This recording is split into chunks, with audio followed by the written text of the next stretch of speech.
वो लड़ाई ही क्या जिसे अंजाम तक ना पहुंचाया जाए। लड़ाई छेड़कर उसे बीच में छोड़ देना पब्लिक के बीच क्रेडिबिलिटी का संकट खड़ा कर सकता है। सोचिए ऐसा ऑप्शन कौन चुनना चाहेगा जहां अनस्टेबिलिटी की गारंटी हो।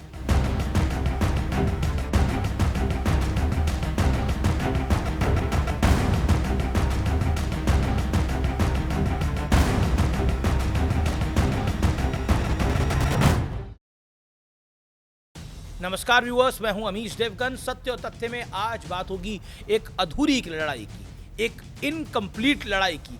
ये वो लड़ाई है जिसकी नींव महाराष्ट्र चुनाव के बाद डाली गई। दावे तो बहुत बड़े बड़े किए गए, आरोप तो और भी बड़े बड़े किए गए। चौकीदार चोर है की तर्ज पर वोट चोरी का एक नया ब्रांड न्यू नारा गढ़ दिया गया, लेकिन हाथ कुछ नहीं लगा, पल्ले कुछ नहीं लगा, साबित कुछ नहीं हो पाया। जवाबदेही किसी की तय नहीं हो पाई। उल्टे जब चुनाव आयोग ने कहा राहुल गांधी अपने आरोपों का सत्यापन कर एक शपथ पत्र दे दें, तो राहुल गांधी समेत पूरी कांग्रेस दाएं बाएं निकल गई। अब देखिए, बिहार में चुनाव हुए, कांग्रेस राजद का गठबंधन औंधे मुंह गिर गया। उम्मीद की जा रही थी कि राहुल गांधी इस बार मौका नहीं चुकेंगे। वो चुनाव आयोग के पास जाएंगे, सीसीटीवी फुटेज मांगेंगे, ईवीएम को क्रॉस चेक कराने की मांग करेंगे, एसआईआर में हुए वोटर लिस्ट के शुद्धिकरण को चुनौती देंगे। लेकिन ऐसा कुछ अभी तक नहीं हुआ है। अब चुनाव आयोग ने प्रेस रिलीज जारी कर देश को जानकारी दी है कि बिहार विधानसभा चुनाव हारने वाले किसी भी उम्मीदवार ने नतीजे घोषित होने के 7 दिन के अंदर ईवीएम की मेमोरी माइक्रो कंट्रोलर की जांच के लिए आवेदन नहीं दिया है। और ये फैक्ट है।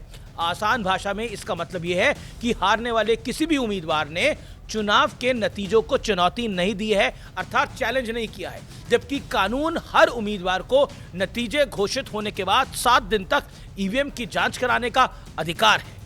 इतना ही नहीं, बिहार में चुनाव लड़ने वाले कुल 2616 उम्मीदवारों में से किसी ने भी रीपोल की मांग तक नहीं की है। और सुनिए, वोटर लिस्ट में गलत नाम जोड़ने और घटाने को लेकर भी कोई शिकायत दर्ज नहीं कराई गई है। शोर शराबा बहुत, लेकिन ग्राउंड रियलिटी में कुछ नहीं हुआ है। यानी एसआईआर पर बवाल काटने वाले एक भी पॉलिटिकल पार्टी के, एक भी सियासी सूरमा की इतनी हिम्मत नहीं हुई कि जैसे गंभीर आरोप चुनाव आयोग पर एसआईआर की प्रक्रिया पर लगाए गए थे, उसे आधार बनाकर कोई आपत्ति दर्ज कराई जाए, जांच की मांग की जाए, कम से कम मीडिया के सामने ही आ जाते। उल्टे कांग्रेस पार्टी में तो अंदरूनी सिर्फ टव्वल हो रहा है। टिकटों की खरीद फरोख्त के आरोप लग रहे हैं। राहुल गांधी के एक विश्वास पात्र पर टिकटों के बंटवारे वाले कथित घोटाले के आरोप लग गए। ये मैं नहीं कह रहा, कांग्रेस के नेता ही कह रहे हैं। राहुल गांधी और कांग्रेस पार्टी की एसआईआर पर बिहार के नतीजों के बाद खामोशी कई प्रश्न चिन्ह खड़े करती है। वैसे कुछ प्रश्न सुप्रीम कोर्ट में भी उठ रहे हैं, क्योंकि सुप्रीम कोर्ट में एसआईआर के खिलाफ दाखिल याचिका पर सुनवाई हो रही है। और गुरुवार को सुप्रीम कोर्ट ने दो टूक कहा कि किसी घुसपैठिए के पास अगर आधार है तो उसे देश का वोटर नहीं बनाया जा सकता। ये बड़ी बात है। सुप्रीम कोर्ट ने साफ साफ ये समझा दिया कि आधार केवल एक कानूनी दस्तावेज है जो केवल लोगों को सरकारी स्कीम्स का फायदा लेने में मदद करता है। यानी सुप्रीम कोर्ट से भी रुझान कोई बहुत अच्छे नहीं आ रहे हैं। हालांकि कोर्ट का फैसला आने में अभी वक्त है, लेकिन कोर्ट की टिप्पणी बहुत कुछ बता देती है। सवाल है कि आगे बंगाल और यूपी के चुनाव हैं। अगर कोर्ट से फैसले पक्ष में नहीं आया तो नया मुद्दा तलाशा जाएगा। यहाँ अब की बार कटघरे में कोर्ट को ही खड़ा कर दिया जाएगा। पहले भी खड़ा कर ही चुके हैं।